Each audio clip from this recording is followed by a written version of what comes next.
matibabu ya ile pesa. Nyinga iluongo ni Kennedy Otieno Tonga. Atiyo tich mar bodaboda wa Homa Bay town ka. To saa ncha seng'ado matiyo go kata sani nayudo ajali mana tiyo gi sana. No kaneno problem moro amora. Kuom saa mara mancha ng'ado masetiyo godo. Ok aneno tabu moro amora e saa. Natiyo kode maber. Natieko ndalo 2 osiptal.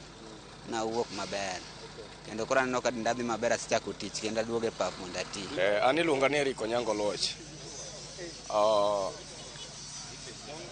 Ajadak ma Homa Bay. En ne saa to nigi problem. Problem achiel ma saa bedogo en ne yudo ni samoro yudo chandruok. To kidhi to yudo ni saa samoro network pod chendo. Kae tedo ka sechego samoro jatuo be hinyore. Ibiro yudo ka samoro ma weche mag saa ok otiyo makare kanyo. Koro wan koka jopiny, wan kod ywak. Ywak ma wan godo chalo kama. En samoro pok na ng'ado saa, tayudo ajali kata ayudo chandruok moro. Kadhi osiptal tedwa ni ang'ado saa mar higa achiel. To samoro mar higa achiel ne sing 6,000 kuma adwa yude gi sechego onge, to sechego abedo piny, sechego atuo. Omiyo na wakono sirikal niya, kuyie to mondo giwe saa ming'adeno emochak tich, to kata ka en mar dwe achiel to mar dwe achiel no chak tich. Okay, an iluonga ni Dan Ochieng', an jariembo maka Kamturi ka.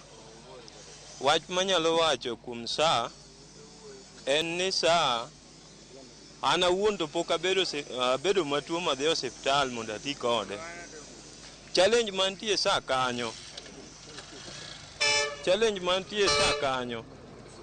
en ni kidhi an gi ng'ama natero osiptal kanyo katuo, to kana asedhi to nyisa niya ni saano to nitie kako tiyo, nitie gik moko ma ok onyal kata po manyaka idog me ofukoni idhi ng'iewo.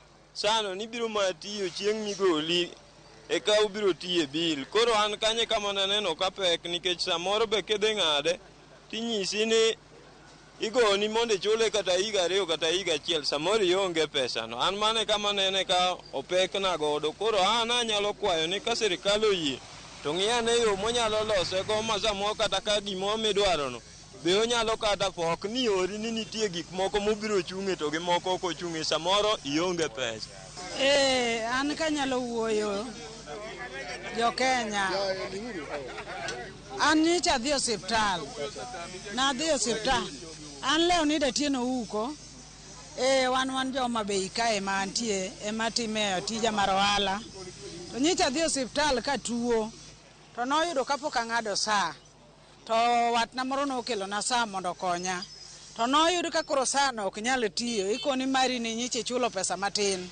Koro chul nyaka higa mangima ka saa no tiyo.